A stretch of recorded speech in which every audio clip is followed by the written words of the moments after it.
In this short video, we're going to be exploring an exercise which demonstrates how the brain works when we're drawing.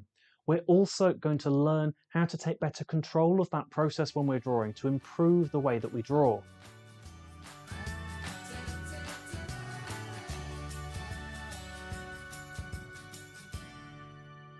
Hello and welcome back to Art Bites. My name is Mr. Heaton. The exercise in this video is based on the idea that when we give our brains tasks, it works very, very differently depending on what type of task you give it. So when we ask our brains to do something that requires logical thinking or language, we use what's called the left side of our brain, which deals with things like maths and science. When we ask our brains to do a visual task, so for example, maybe recognizing someone's face or maybe even recognizing what emotion they're experiencing, our brains use what is called the right side of the brain.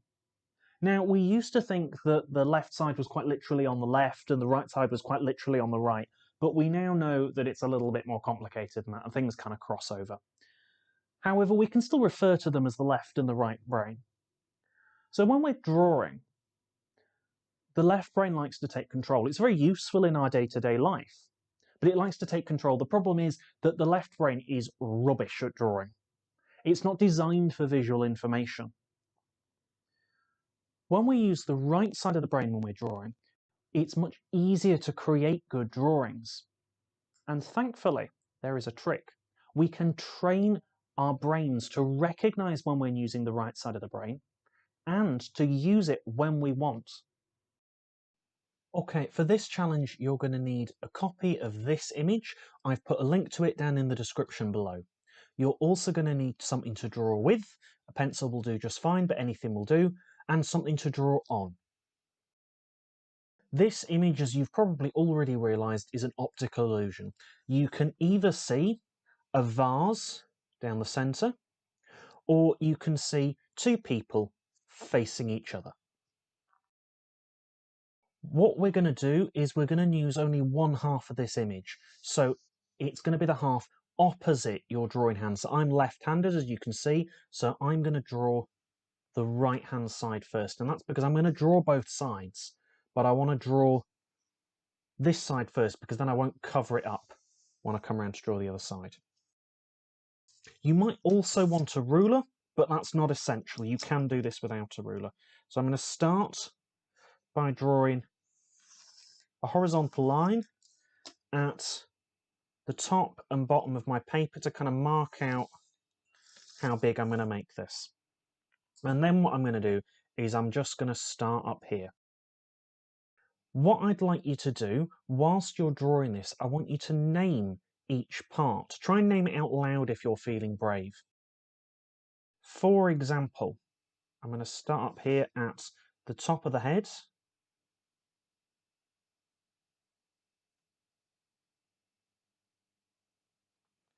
So this is the top of the head, so I'm coming out into the forehead, down into the eyebrow,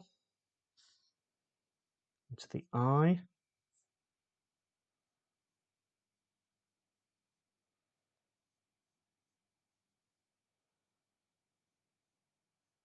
into the nose next.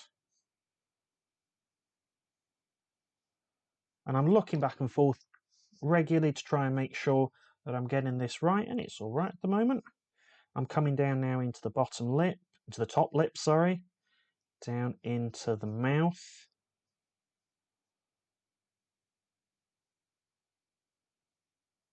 the bottom lip now. So you can see how I'm naming the items as I go through them. Coming down now into the chin and underneath, and now down into the neck. Okay, so I've drawn the first half. That was quite easy, right? So what you've just been doing there is you've been drawing with your left brain. By naming the parts of the face as you go, you're using the language centres of your brain. You know what a face should look like, so there's also an element of logic in there too. Well, here comes the difficult bit. We're going to force the right brain, the visual brain, to make an appearance. So the instructions are quite simple.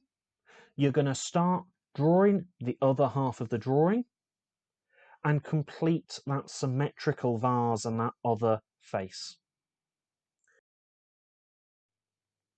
When you get to about the forehead, or maybe even the nose, you might start to notice some confusion, or maybe even some internal conflict. Keep going and pay close attention to what happens and to how you choose to solve the problem. Spoiler alert, I'm going to explain what's going on here, but you might want to try drawing out the drawing before I do that, so you might want to pause the video here and give it your go yourself.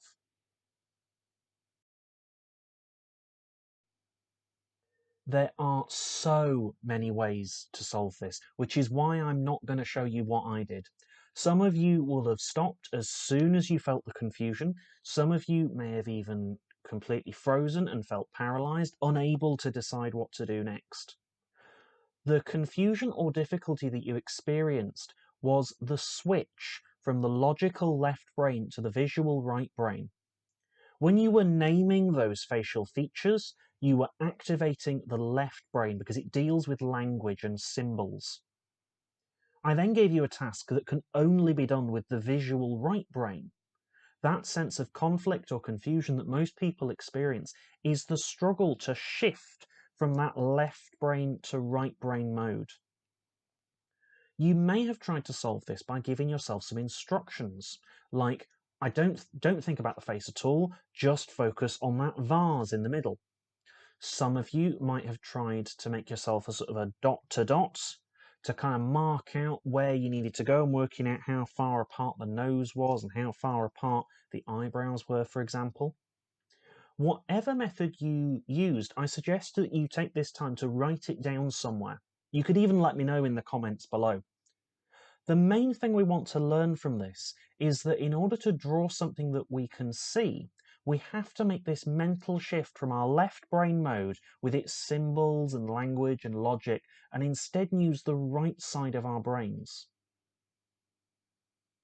If you've enjoyed this video, let me know by giving it a thumbs up, and if you want to learn more about drawing, then make sure you click the subscribe button before you go.